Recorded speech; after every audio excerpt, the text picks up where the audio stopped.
உடனுக்குடன் செய்திகளில் மதுரை மாவட்ட ஆட்சியர் அலுவலகத்தில் மாற்றுத்திறனாளிகள் தர்ணா போராட்டத்தில் ஈடுபட்டு வருவதால் அங்கு பரபரப்பு ஏற்பட்டிருக்கிறது. அண்மை செய்தியாக பார்த்து வருகிறோம். கூடுதல் தகவல்களை தருவதற்காக செய்தியாளர் சல்மான் இணைப்பில் இருக்கிறார். வணக்கம் சல்மான். மாற்றுத்திறனாளிகள் ஆட்சியர் அலுவலகத்தை முற்றுகையிட்டு போராட்டத்தில் ஈடுபட்டு வருகின்றனர். இந்த போராட்டத்திற்கான காரணம் என்ன? அவர்கள் முன்வைக்கக்கூடிய கோரிக்கைகள் என்ன? விரிவாக பதிவு செய்யுங்கள். மதுரை மாவட்டத்தில் உள்ள அனைத்து மாற்றுத்திறனாளிகளுக்கும் தமிழக அரசு ஏற்கனவே அறிவித்திருக்கக்கூடிய இலவச வீட்டுமனை பட்டாவை உள்ளிட்ட பல்வேறு கோரிக்கைகளை வலித்து கடந்த ஜனவரி 31 மாற்றுத்திறனாளிகள் அனைத்து வகை மாற்றுத்திறனாளிகள் பாதுகாப்போர் உரிமைகளுக்கான சங்கத்தின் சார்பாக மாவட்ட ஆட்சியர் அலுவலகத்தில் குடியேறும் போராட்டமானது நடத்தப்பட்டது. காலை 10 மணி முதல் தொடங்கி மாலை 6 மணி வரைக்குமாக கடந்த 31 போராட்டம் நடத்தப்பட்ட பொழுது 14 மாவட்ட ஆட்சியர் தலைமையில் பேச்சுவார்த்தை மாற்றுத்திறனாளிகள் நலச்சங்கத்தினுடன் பேச்சுவார்த்தை நடத்தப்பட்ட பின்பாக கோரிக்கை குறித்தான முடிவு அறிவிக்கப்படும் என இன்று பேச்சுவார்த்தைக்காக தேதி திட்டமிடப்பட்டிருந்தது.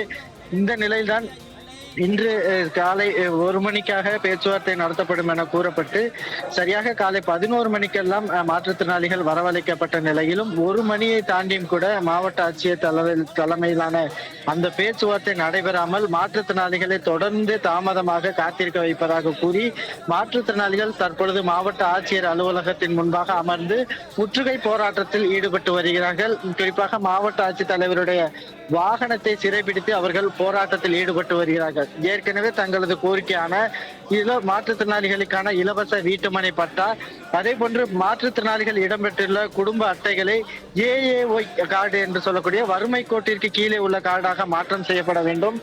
ஏற்கனவே முன்னுரிமை அடிப்படையில் விண்ணப்பித்திருக்கக்கூடிய மாற்றுத்திறனாளிகளுக்கான உதவித்தொகை உள்ளிட்டவைகளை வழங்க வேண்டும் என தொடர்ந்து கோரிக்கைகளை எழுப்பியவாறு அவர்கள் முற்றுகை போராட்டத்தில் ஈடுபட்டு வருகிறார்கள். தற்பொழுது மாவட்ட வருவாய் அலுவலர் சக்திவேல் அவர்கள் நேரடியாக அவர்களிடம் பேச்சுவார்த்தை நடத்தி பேச்சுவார்த்தைக்கு வருமாறு அழைப்பு விடுத்த நிலையிலும் கூட மாற்றுத்திறனாளிகள் தொடர்ந்து மறுத்து வருவதால் மாவட்ட ஆட்சியர் அலுவலகத்தில் பரபரப்பான சூழல் காணப்படுகிறது. 100க்கும் மேற்பட்ட மாற்றுத்திறனாளிகள் மாவட்ட ஆட்சியர் அறையின் கீழே அமர்ந்து மாவட்ட ஆட்சியருடைய வாகனத்தை சிறைப்பிடித்து உள்ளிருப்பு போராட்டத்தில் தொடர்ந்து ஈடுபட்டு வருவதால் ஒரு பரபரப்பான சூழல் ஏற்பட்டிருக்கிறது. மாவட்ட ஆட்சியர் தொடர்ந்து மாற்றுத்திறனாளிகளை புறக்கணித்து வருவதாகவும் தமிழக அரசு மாற்றுத்திறனாளிகளுக்காக பல்வேறு திட்டங்கள் செயல்படுத்துவதாக கூறினாலும் கூட ஆனால் மதுரை மாவட்டத்தில் மாற்றுத்திறனாளிகளுக்கான எந்த திட்டமும் செயல்படுத்துவதில்லை, மாற்றுத்திறனாளிகளை முழுமையாக புறக்கணித்து அவமதித்து வருவதாகவும் கூட குற்றம் சாட்டி அவர்கள் தற்பொழுது முற்றுகை போராட்டத்தில் ஈடுபட்டு வருகின்றனர். வினோத், உங்களுடைய கூடுதல் விவரங்களுக்கு நன்றி சல்மான்.